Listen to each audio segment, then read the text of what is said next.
Hi everyone, this is God's Girl G, and thank you so much for joining me today. If you are new to my channel, welcome. And for those of you who are returning to my channel to view this video and you're not already subscribed, please do so by hitting the subscribe icon below. That way you won't miss out on any of the videos that I upload, which I do on a weekly basis.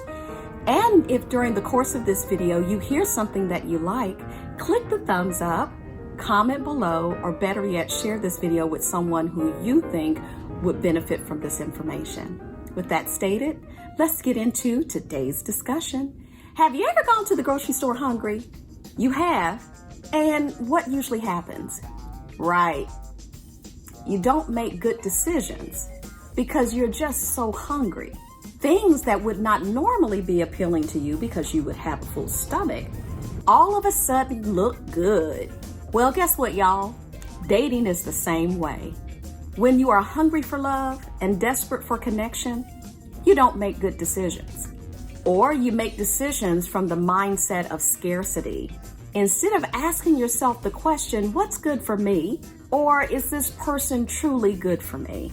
If you are lonely and hungry or craving connection, you usually don't approach relationships from the right mindset. Subconsciously, you might feel like your potential partner is going to fill a void rather than really enhance your life. Don't date hungry. The problem is that looking desperate when in the dating scene isn't something that someone sets out to do intentionally.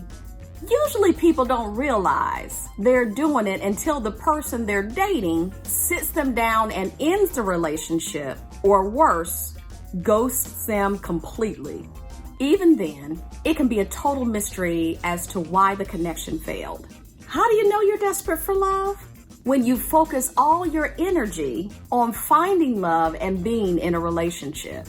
You are desperate for love when you can't be happy on your own, or when you forget to get a life all in the name of trying to please someone else. I want to now give you 4 signs that you might be approaching relationships from a place of desperation.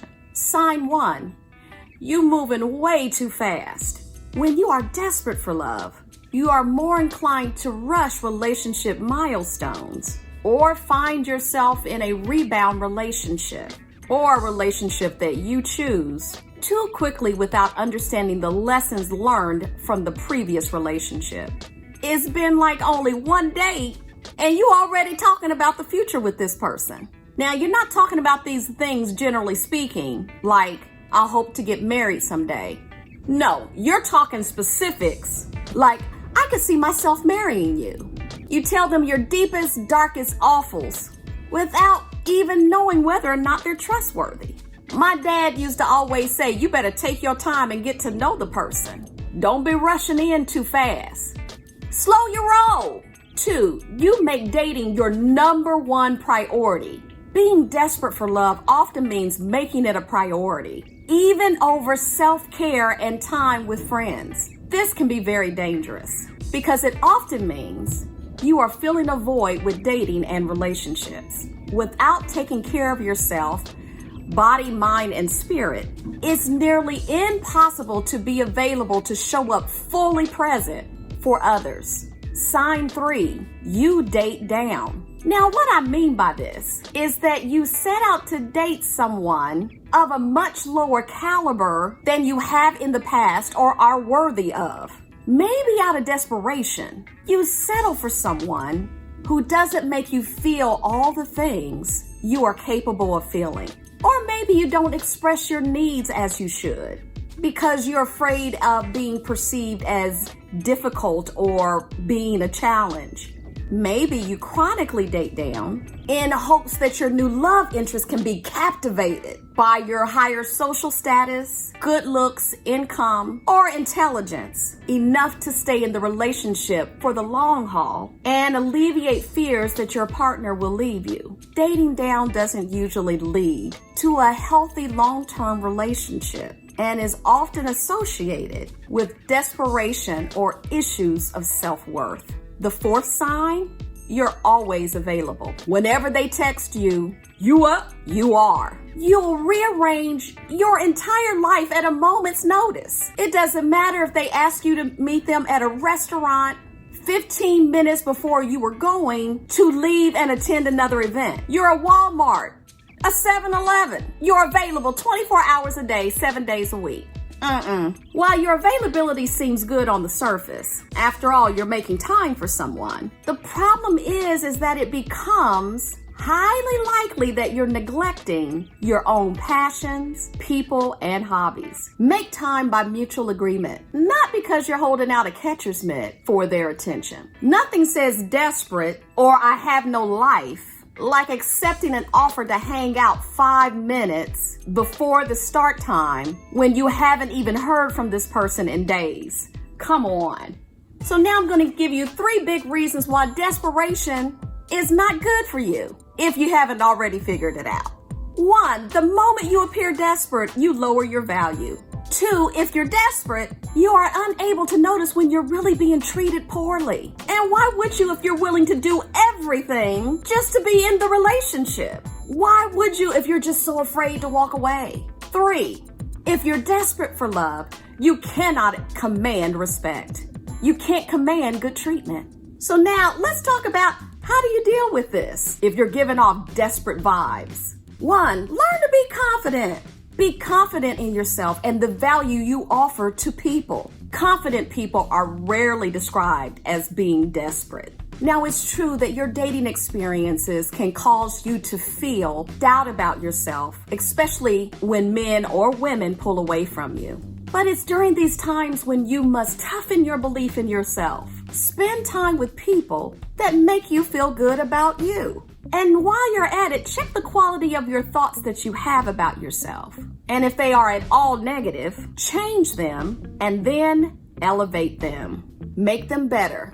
If a dating relationship does not work out, focus on the lessons that you can learn and use them for the future.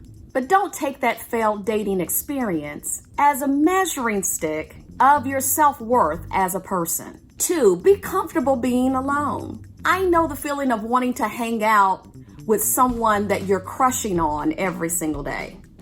I get it. But space is crucial, and you need to be respectful of it and get comfortable with being independent yourself. Make yourself busy with things that excite you. Be busy and interesting. It will make you seem more attractive and that you are living your life for yourself and not waiting around for someone else. And 3rd, learn to let go.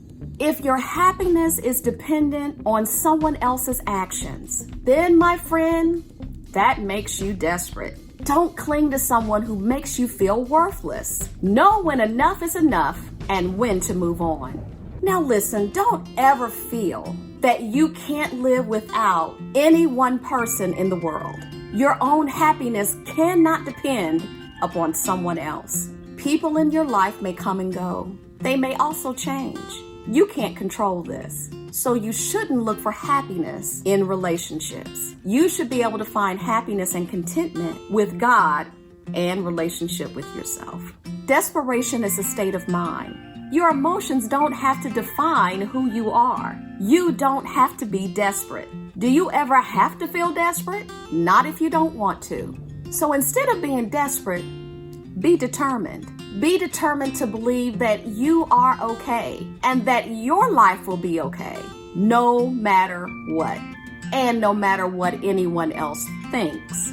It's your opinion about yourself that matters. Be determined to believe that God will always be there for you. And on those days that you feel desperate about love, strengthen your relationship with Him, and He will shower you with the love and happiness no man or woman could ever match. Thank you for joining me today. And don't forget to subscribe, like, comment, and share. Bye.